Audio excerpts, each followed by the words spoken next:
at biglang tumigil ang musika. Ay, ano ba yan?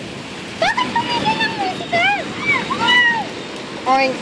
Si Aso may sasabihin ata. Oink! Makinig tayo. Oink! Oink!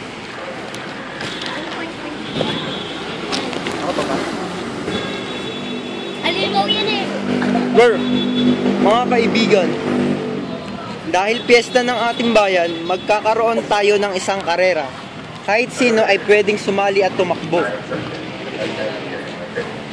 Kaibigan Aso! Ano pong nakukuha ng mananalo? Oh! Sa huli, yun ang malalaman. Ngunit, tatandaan nyo, ang mahuli ay may magandang parusa. Hindi naman parusang maitatawag iyon, ngunit taon-taon naman nagaganap itong karera. At wala namang napapaano sa parusang ito. Oh! Oink! Naku! Oink! Naku! Mukhang mananalo na naman dito yung mayabang na kuneho. Ay, pero gusto kong sumali, gagawin ko ang lahat para hindi ako mahuli. Oink.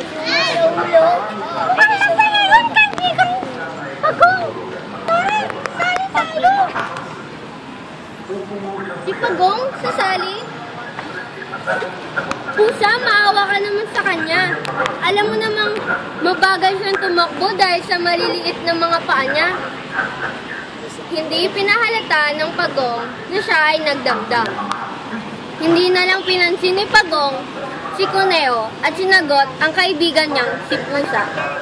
Sasali ako ngayong taon na to at pipilitin kong manalo. Kaibigang Pagong, nakakasiguro ka ba sa mga sinasabi mo? Meow! Magtiwala ka sa akin, kaibigan. Tara na, Pagong! Pumunta na tayo sa linya.